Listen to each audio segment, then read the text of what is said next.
Welcome to America's Top Rebbetzins. May this class be for Refuah Shalema, for Yirmiyahu Yvette Bracha Bas Yohevet Kiryat Bat Sarah. Please click on the subscribe button to subscribe to us on the America's Top Rebbetzins YouTube page, or click follow to follow us on your podcasting app so that you are the first to know when an inspiring new episode is posted. I am very happy to have on today's show Rebbetzin Faigie Horowitz. Rebbetzin Faigie is a writer, political advocate, and nonprofit veteran who serves as the Rebbetzin of August Ahim of Lawrence, New York. She is the co-founder of JWOW, Jewish Women of Wisdom, a community of Orthodox midlife women. Thank you so much for being here. Please tell us more about yourself and what you do. Okay, so you already know that I live in Lawrence. I am a Rebbetzin by my husband's position of being a rabbi. I am a writer. I am, I should really first say my personal qualifications. I'm a Rebbetzin. I am a wife and mother of 3, grandmother of many. Wow. Professionally, I'm a content writer. I do government relations for a home care firm.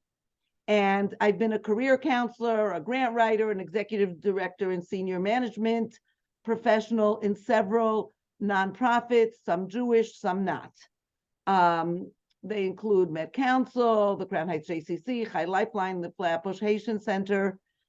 I'm also a columnist in several publications in the greater tri-state area, most of them Orthodox. I am also a co-founder, together with my husband, of our shul here in Lawrence.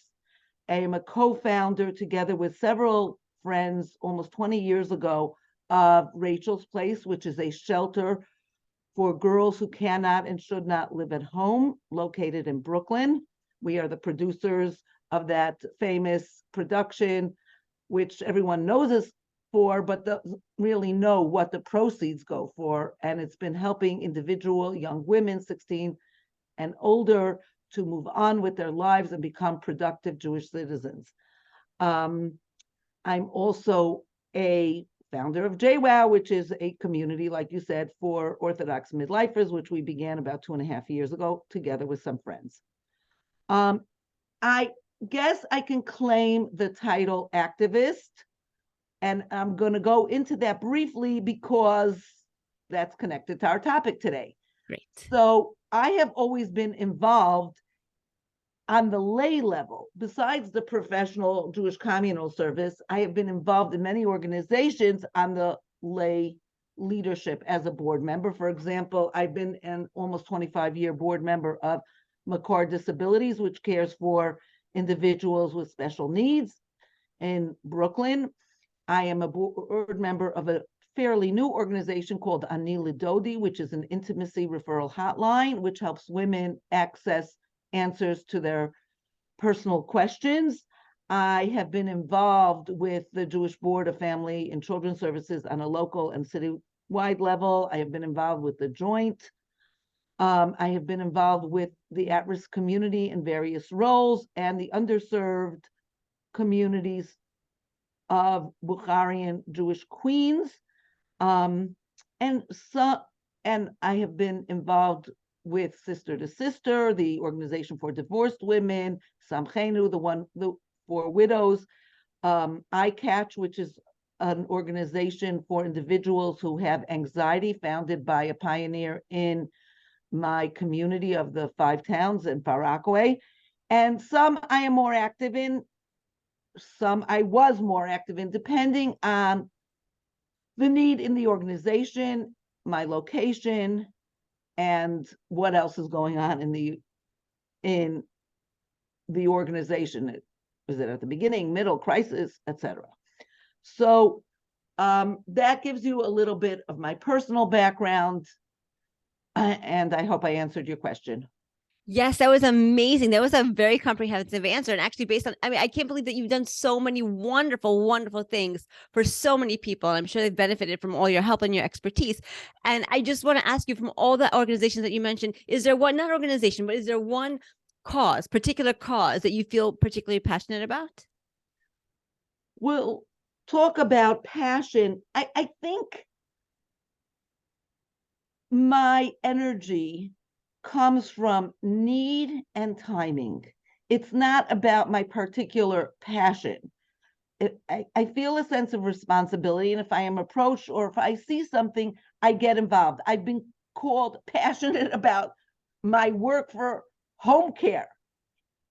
And I think it comes from people's perception of sustained, honest communication and prodigious energy. I don't feel particularly passionate about any of these causes. I think very few of them touched my life personally. So it's not about me, it's about need and being in the right place where I could do something or accomplish something, or someone approached me for help. Beautiful. Very, very nice. And so I know there's something that you are passionate about is actual activism. You are passionate about activism. And this is such an interesting topic that resonates with many of our listeners. So I want to see if today you can please talk to us about the different areas of activism that many observant women are involved in, and also share with us what activism really looks like in reality for a frum woman. Good question. I think there are some traditional women's areas of activism, such as Bikur Cholim, Mikvah, shuls, shidduchim, their children, special needs children, learning issues. I don't think they're exclusively women's issues, but traditionally, many women have been connected to those kinds of activities and volunteered or took professional roles. Then there are general Jewish areas of activism. Some of them have to do with outreach. Some of them have to do with the political needs of a community, or the education issues that are confronting us, or zoning issues, or anti-Semitism. So you have and I'll use two terms.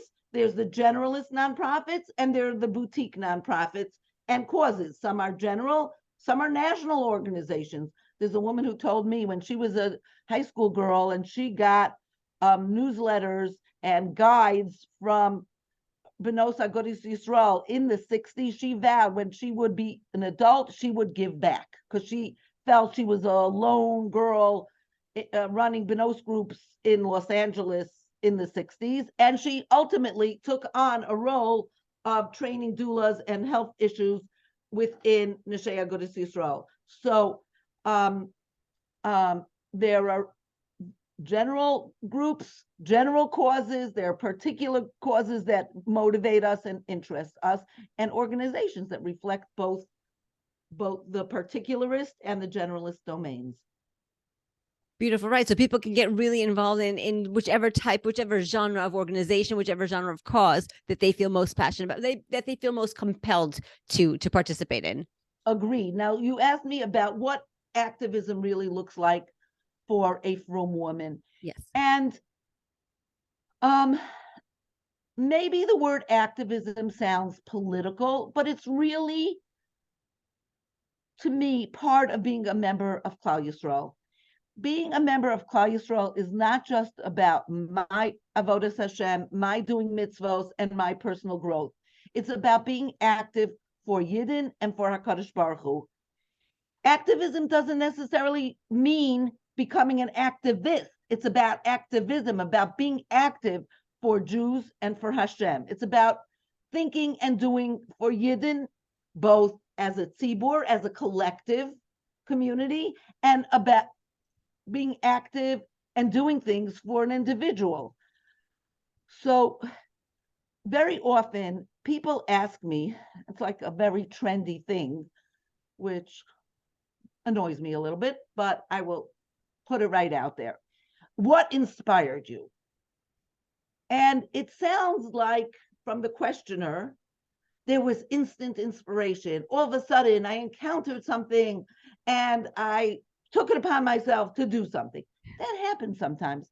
But I think action comes from a personal commitment to values of being a Torah Yid and feeling a responsibility to do something for other Yidden, and to because one feels connected, one feels like family. I'm not saying that sometimes there's an individual happening or situation that you become aware of and that pushes you to do something, but it's not like this light bulb moment or this massive encounter. I'll give you an example of something like that. The founding of Rachel's Place. Several of us encountered a young woman who had been housing and taking into her basement apartment girls who could not and should not live at home. Some of them were children of a lawyer for the Agency for Child Welfare in the city of New York. I mean, it was a crazy situation. We helped her out. We gave her money. We gave her linen. We tried to help her get beds. But we told her, you do not have to take in all these kids. It is a community responsibility. And we took the time to examine what we could do to help out. There were more kids. Once we got to know her and those girls, we found out about other kids, other girls who may have been clients of a social service organization, and whose social worker knew she was sleeping on a park bench. But we felt as a community, we need to do something. And we were women who knew her, so we explored, and it took us a couple of years to really formulate, to buy a place, open the shelter. We explored. We knew there were numbers. Later on, I did an official study connected with the role I played then at a major nonprofit of how many kids there were, whatever. But the point is that we were determined to do something. We explored options. We looked at what was needed. We called in people involved in the field. What's needed more, A or B? And we went with B. And then, it was a long process, but we did it, and we finally opened. People said, you don't have money, it doesn't matter. Open, and the money will flow. And that's really what happened. So, like I said, we were a group of middle-aged and single women of different ages. One was a great grandmother already. One was in her late 20s. But it's about doing chesed and action are not about necessarily giving to a particular class of people who are poor, people who are disadvantaged, people who are disabled, but we're one family. And when we feel that way, we act. When a yid or yidina, so to speak, is in pain or is difficult. I think one more point. I think at this point in our recent history, we are under attack. There's no question that sticking up for other Jews in this current environment of anti-Semitism, media bias, abuse of Holocaust terms, BDS, and of course the woke culture, not only on campus, but in organizations that many of us are professionally connected to. For example, I'm a member of the Society for Children's Book Writers and Illustrators. There was an issue. We spoke up, and they made an effort. It's ongoing to be more inclusive and not anti-Jewish. We were kind of we felt, and it was very obvious that we were pushed out. So protecting. Right now, America the Beautiful is not so beautiful for people with Torah values and who live committed Jewish lives. So protecting our communities, I think, and speaking up and doing, not always in a public way. Activism is not necessarily public, it's action, it's doing. So I think it's very important. And that's really what made me choose this topic, even though I've been active in various things for almost 30 years, probably. But these are unique times, and perhaps our feelings, which drive our acts and our voices, might need to have a broader focus right now. We are under siege, and I just want to share that just like what motivates us is our Torah values, is our connection to other Jews, what needs to guide us is Torah values. And sometimes we have a question. Should I come out very strongly? How should I phrase my tone on social media about a particular thing? I find a particular kapitel Tehillim very, very useful.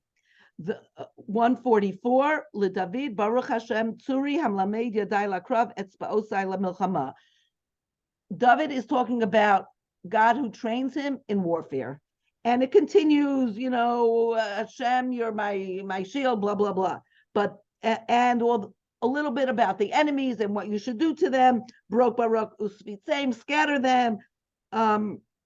Shlachitzecha Usumem, confuse them with your arrows. But the next piece in the very same chapter of Tehillim moves to our families. From Pitzeni v'hatzileni miyad b'nei nechar, save me from strangers and from non-Jews who speak falsely. Asher piyam diber shav yiminam yimin sheker. Right then, there's a transition to our families. Asher banenu kinintiyim gudalim binureihem. Our children are like plantings that we cultivated from their youth. B'nosenu kizavios mechutos tavnis heichal. Our daughters are like cornerstones crafted in like palaces. The point is we put effort into our families. We put effort into our children. Maybe when we take up a public action, let's say a letter to the editor, speaking up in certain groups, whether it's Twitter or professional groups or whatever it is, we need to have Hashem with us, and we need to be aware it's not about our agenda, it's about our community, our intact values that we want to keep intact, and our children who we've invested so much effort in. So I just want to say that activism today may be a little different than activism years ago, because of the current outside climate. But we maintain our values. Values drive us. Values sustain us. Values protect us. That's so beautifully said. And I love what you said. It's not about us, not about our agenda. I want, you want, this is our own personal preference or feelings. It's not about that. And I love that you pointed that out, because it's really about being values driven. It's about, what does Hashem give to us in our Torah? What are our Jewish values as a community and as a whole? And like you said, we're all one family. Jews are all one family. So when you help another Jew, even if you don't know that particular Jew, that's still a member of your collective family, which is so, so important to remember when you're doing this type of work. So true. I remember when I was hired by a large Manhattan citywide nonprofit, and my office was on the 15th floor. And I had previously run a local Jewish organization in Crown Heights. And if somebody really wanted to, they could push past the secretary, go to the back offices and find me and tell me their tale or what was on their mind. But believe it or not, on the 15th floor, people found me. I was worried about the disconnect. I was going to be supervising a lot of groups and involved with broader issues and a lot of administrative and government work. But it's about the individual thing and the individual person. So I did have people find me, and that kind of kept the dots connected to the managerial and administrative responsibilities that I had. Beautiful. I love that. I love that you pointed that out. Thank you.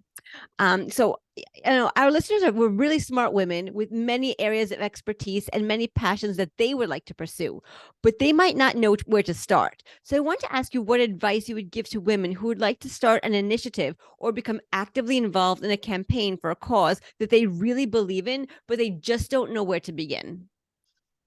Okay. Firstly, I want to say that instant activism or instant askanas does not exist. For every true community doer whose name you see in the papers, there are many, many individual men and women performing small acts and helping prior initiatives for individuals and for local needs that never make it into the public eye. We could paraphrase Tip O'Neill, who said about politics, all politics is local, we can say all askanis, all activism is local. That's point number one. No one who is really, just to make it succinct, no one who is really there l'shem shamayim in their activism is going to ignore the local need just to go for the big showy national organizational spotlight. Another point is, like we said earlier, our activities for Klal Yisrael have to be driven by altruism, by l'shem shamayim. It cannot be about seeing ourselves as the newest thought leader or social entrepreneur. It's not about building a brand. It's not about marketing ourselves. I mean, I have had people say straight out to me, I'm looking to be a board member of a nonprofit. He's very prominent in academia, but he thought it would burnish his image. He found his place. He's doing a lot for the community as well as his academic role. But that's, to look good on a resume is not a reason to get involved for a yid.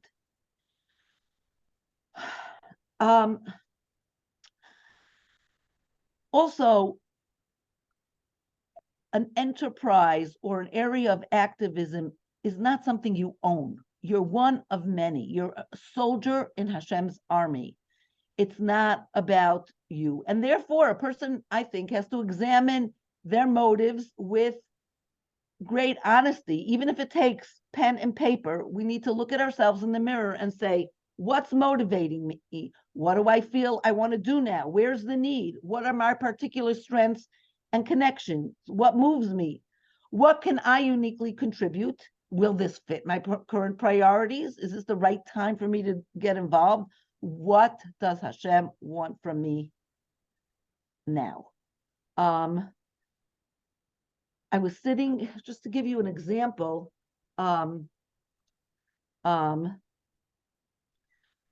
about 10 years ago, I was sitting next to someone at a wedding. It was the second wedding of somebody in the community who had traveled a journey to Yiddishkeit and was remarrying. So it was a polyglot group at our table. And one of the famous Rebbetzins, who was actually on your podcast, said to the young woman, who must have been in her 30s then, so what do you do? And she said, oh, I'm not a public person like my family members are.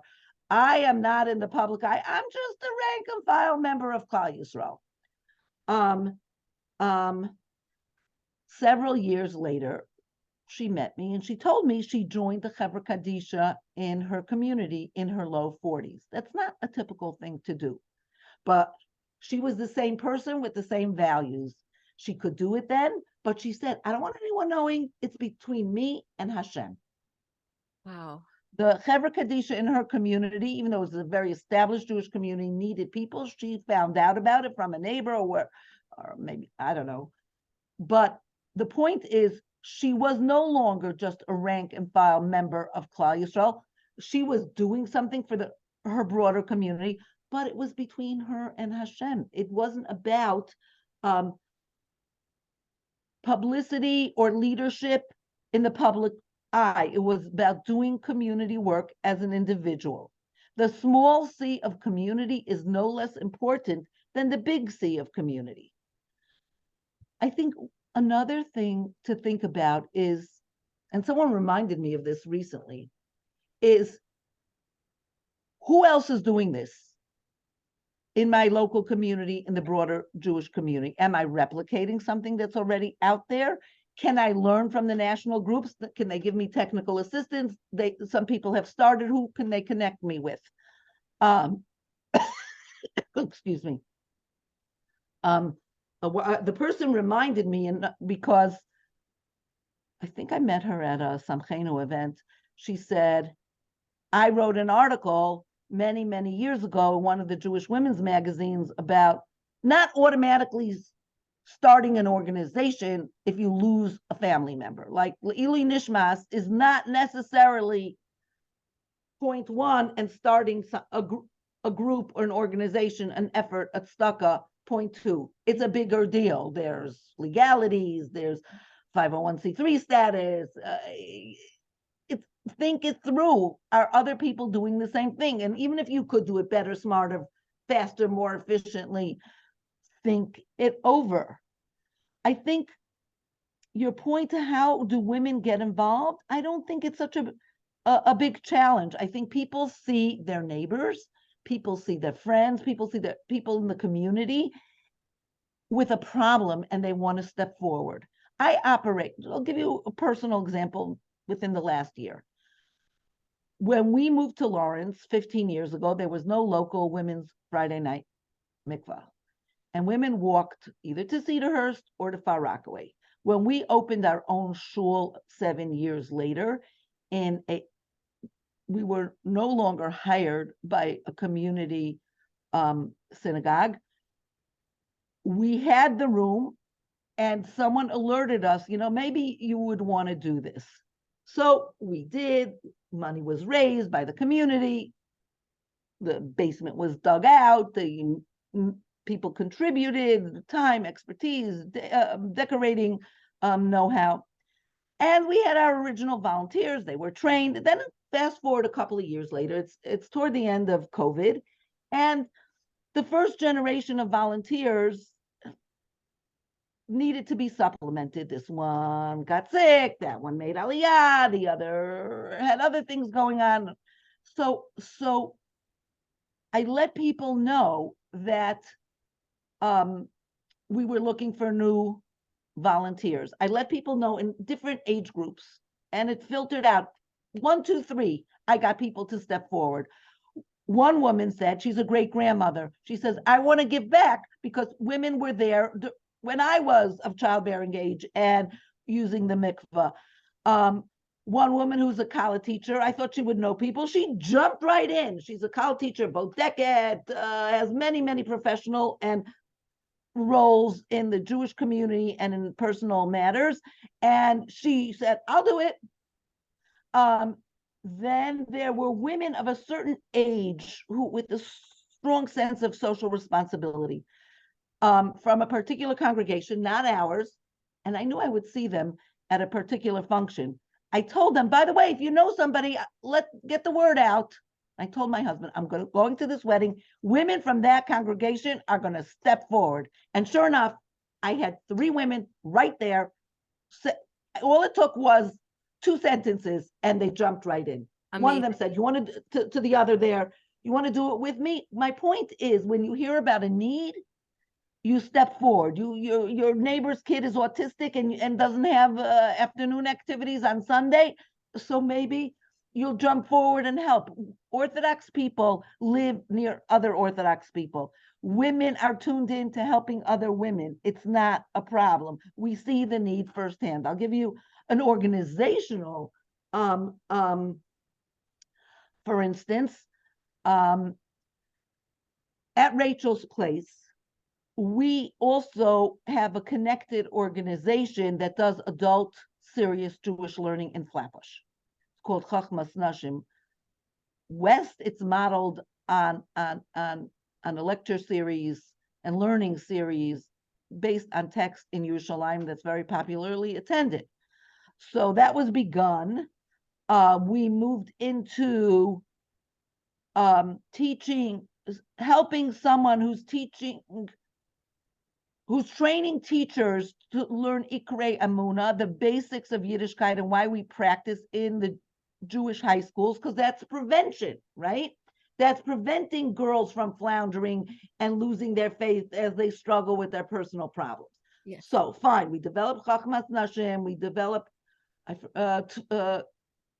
Kivunim, and got involved with that. And one of our board members has a daughter who is highly functioning special needs, and she's been in Israel studying at a place that is appropriate for her. She's in the 2nd year, but she wants to continue learning on her level. So we hope to open in fall of 2023 a seminary for special needs girls, highly functioning. There is such a thing already. in the Brooklyn community, it's basically Hasidic girls. But there is no place for this young woman, and she wants to learn. So we are expanding. We saw need. We are helping women learn Torah inside on a very high level. We help girls indirectly through helping the woman that trains the teachers to teach basics at an early and developmental level. And we will also help members of the high functioning special needs community, young women specifically, to learn with a formal program starting next year. So we stepped in. Now, another thing that answers your question about what women who want to get involved should think about is, what do I expect to get out of this? Do I want a platform? Do I want to promote my brand? Like I said before, do I want to build my resume? Do I want to get clicks? Do I want to get to speak on podcasts? How much is about marketing and how much is about the actual cause? Do I want to do the actual work, or do I just want to promote it? Did I put into place a rabbinic authority to whom I can ask my shilas? How much time can I give? Is my spouse on board? And another thing is, as from women at different ages and stages, we have different priorities and time commitments. Those of us who have kids when they're school age don't have as much time. As kids leave the home and we become empty nesters, like the population.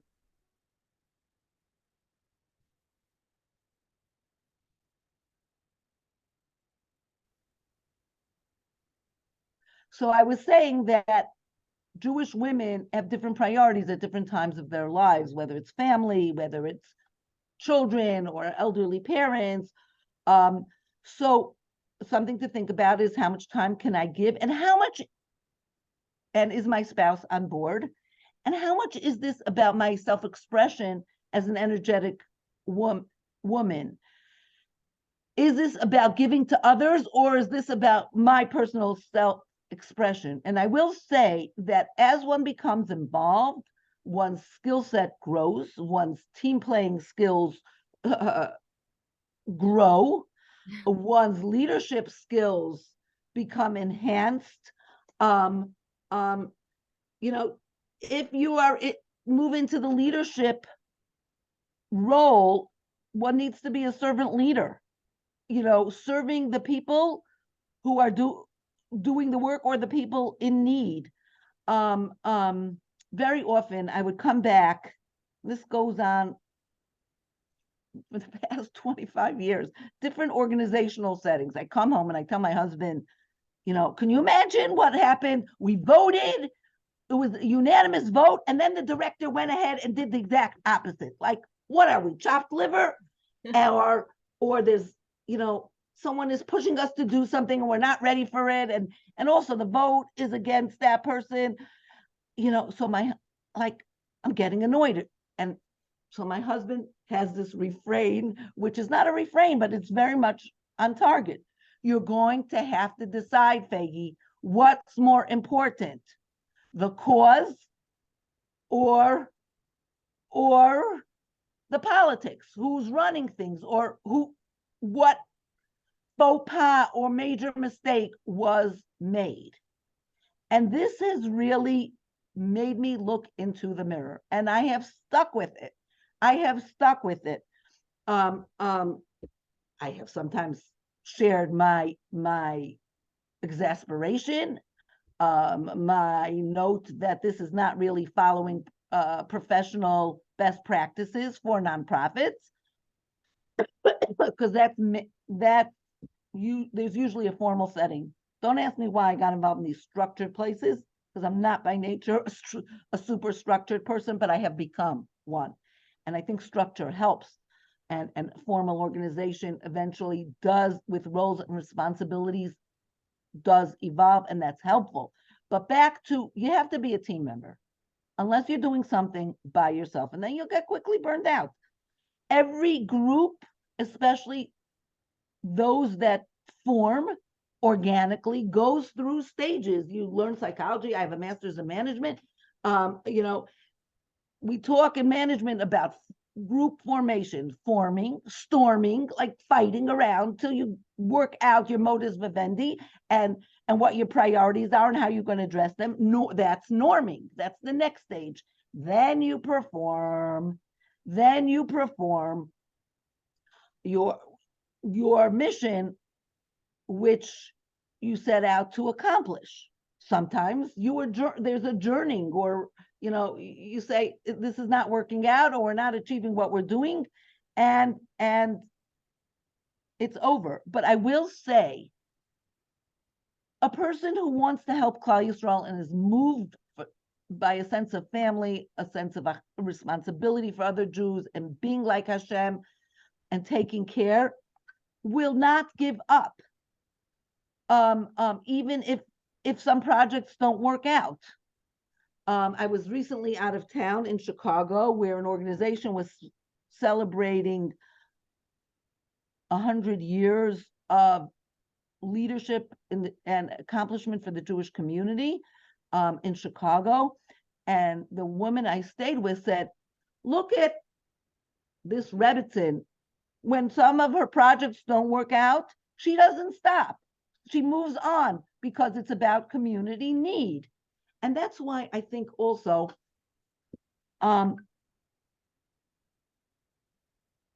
davening is so important.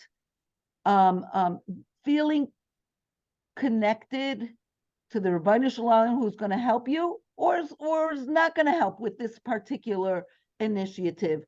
Sometimes the obvious siyata dishmaya is there, and sometimes you have to say, if it's not going to work out this way, we know we're in it l'shem shamayim. Hashem will show us the way, a different way. And I vividly recall one of our board members at Rachel's place saying this at a time when New York City's agency that funded our core activities was dominated by a very LGBTQ focused approach that was current, that was in, and they didn't, the next group of shelters that were to be funded had to fit that special needs population. And obviously that was not our brand that we were serving. And it got really, really serious. The director of that division was LGBTQ herself, and the things that were coming out of that city agency were very disturbing, and we were very, very worried. The money that we raised from the productions and from other things are just pay for the Jewish pieces that the government cannot pay for, a yontif or whatever, Shabbos clothes. So I remember one of the board members saying, the bottom line, if they decide to defund us because we are not LGBTQ focused, Hashem will find another way to help us get this done and provide shelter for these girls, because no one else is doing that.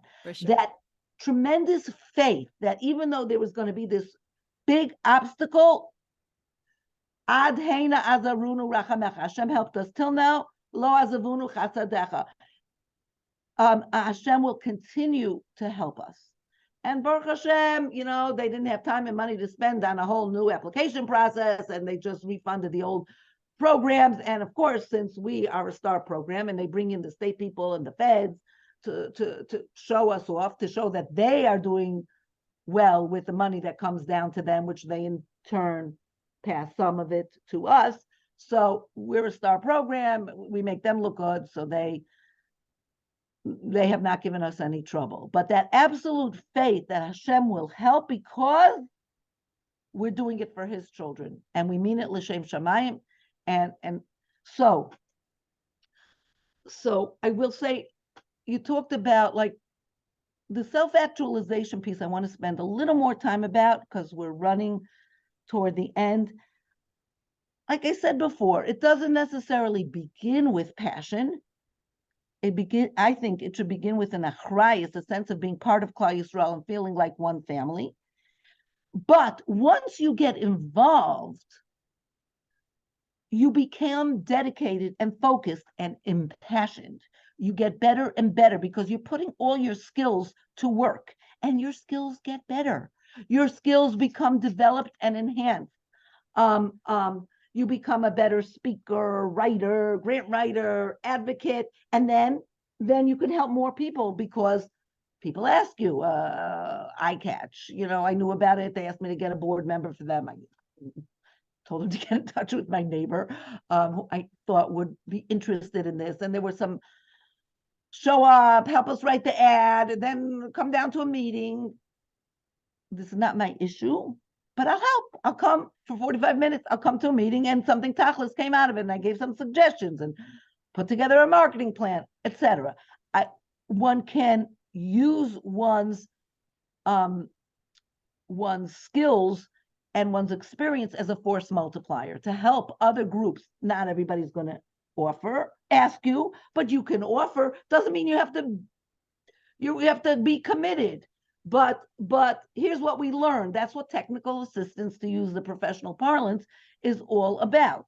So you become more skilled and developed and creative because you care about something. And you really want to do it right, and you do your homework, and you ask people who are in the know. I do Das Torah for if you have dilemmas and questions, but you ask people who've done it before and do it well. And people who are L'Shem Shamayim will gladly share their contacts, what they've learned, how to do it. Call this one, do it this way, don't do it that way. This one failed, don't try a second time, you're not going to get it, whatever. You get it the first round.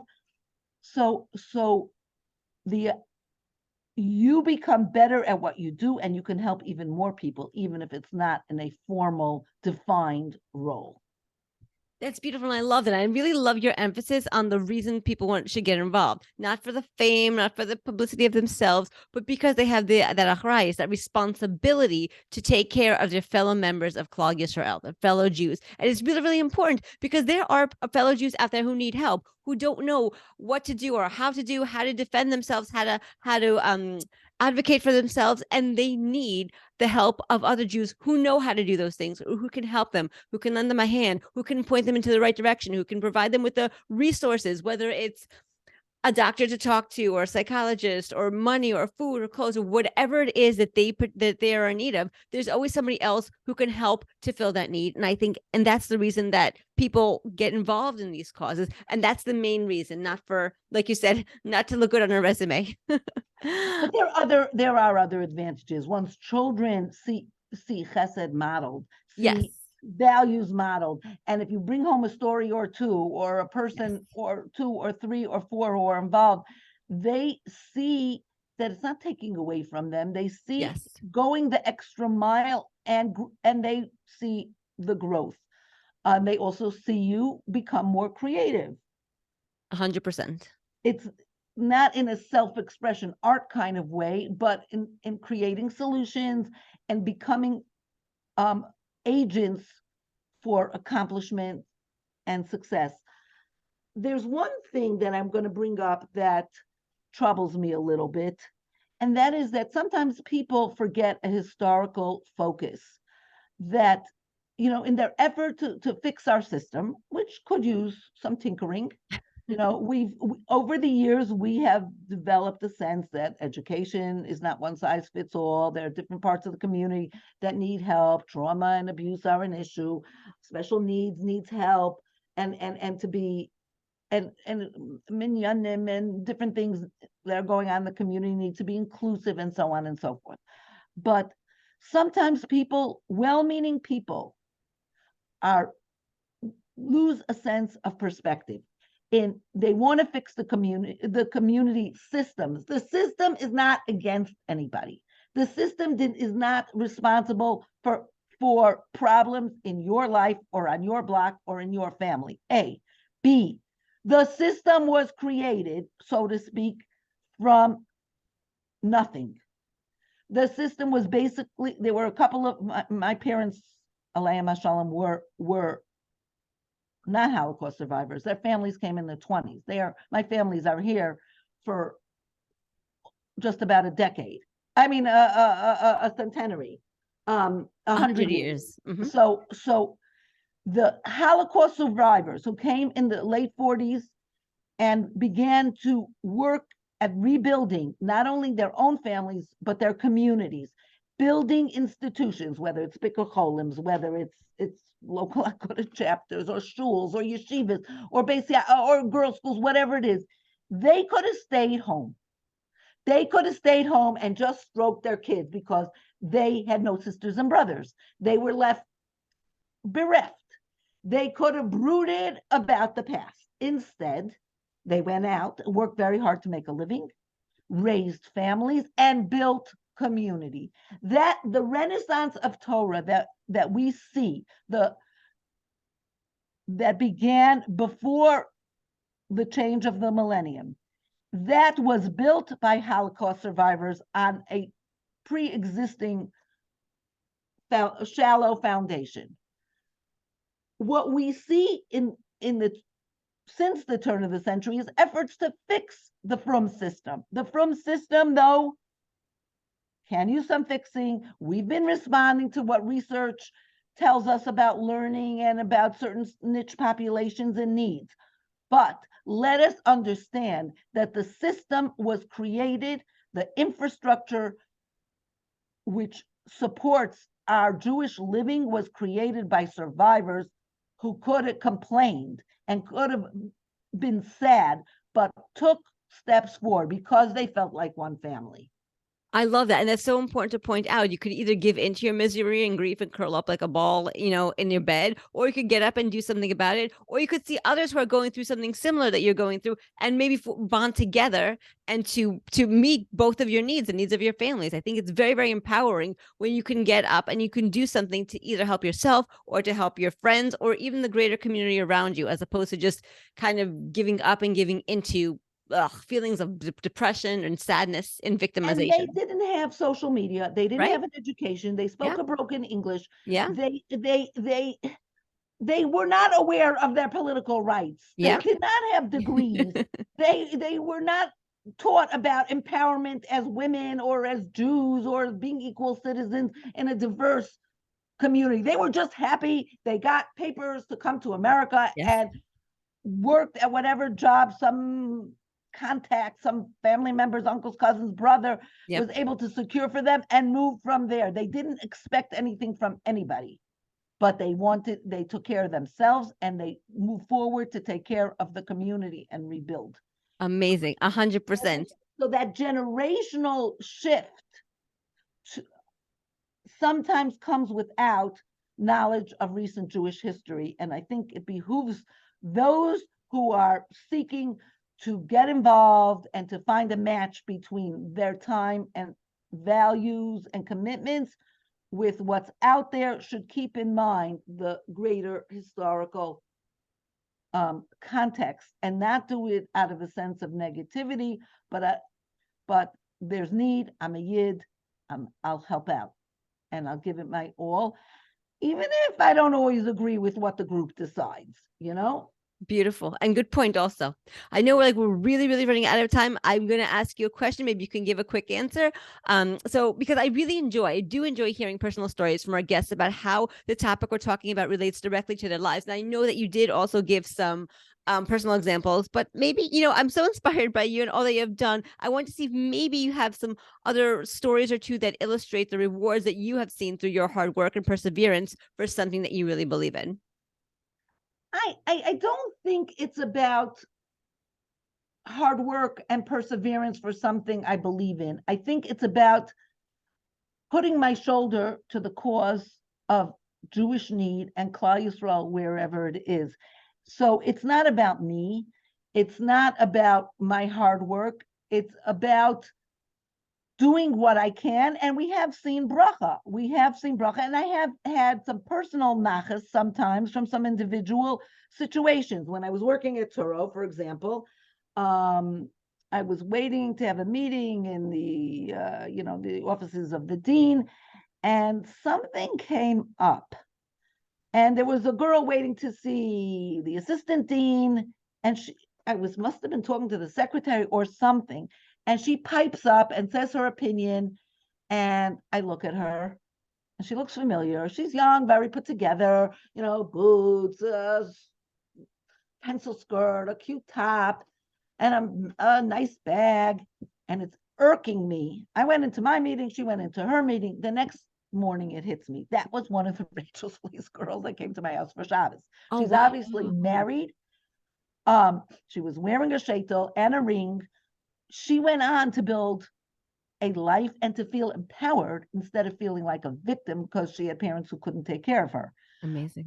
We don't get, the rank and file board members don't particularly get involved with individual girls, but because I was there from the get-go, and sometimes they needed to get away for Shabbos, I would get calls, whatever. I had girls stay in my house on occasion. Short term, a Shabbos, somebody was waiting for a bed there, whatever the case was. That's a nachas. On the other hand, I was with a large organization, and I helped put together the building blocks of a massive kosher food pantry system. They ultimately the leadership pushed me out because they were afraid I would uncover something. They went on to jail eventually, a couple years later. I could have been bitter. I was the best thing since sliced bread. I was the highest paid woman there. I was doing new initiatives and creating programs very successfully and a great communicator. And they told me, and all of a sudden they were pushing me out. But nonetheless, I knew Hashem had a plan. And later on, the women who came, they didn't replace me because that took 3 people. But somebody who got involved in the leadership of that kosher food pantry network came on board. Then she was hired by the OU to create connections between local Jewish communities and food resources so they could help poor Jews, not just for Hanukkah and Pesach or Rosh Hashanah, but help Jewish hunger. So while I didn't stay at that organization, I could have a bad feeling. That's a kind of nachas. So it's about being a soldier in Hashem's army. The nachas that one sees is a bonus. We're all private soldiers in Hashem's army. We don't get individual assignments, that are customized for us, and we don't take our role. We kind of see where we're needed. Sometimes it's giving a kidney, sometimes it's giving money, sometimes it's learning with somebody who doesn't have Jewish education in their resume. Sometimes it's tutoring a kid from a single parent home, or volunteering our connections for an organization and working with them.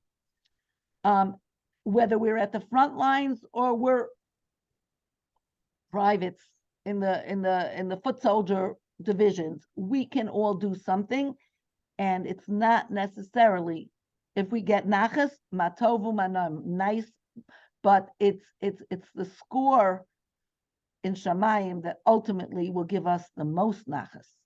Beautiful. Very, very well said. Thank you. Thank you so much, Rebbetzin Faigie, for taking the time to join us on America's Top Rebbetzins. We very much enjoyed having you here, and we hope that all the learning we did today will be for Refuah Shlema, for Yirmiyahu Ben Yvette Bracha, Bas Yocheved Kiryat Bat Sarah. Thank you. Refuah Shlema, and thank you for the opportunity, Vera, and a Freilich Chanukah. Thank you too. Thank you.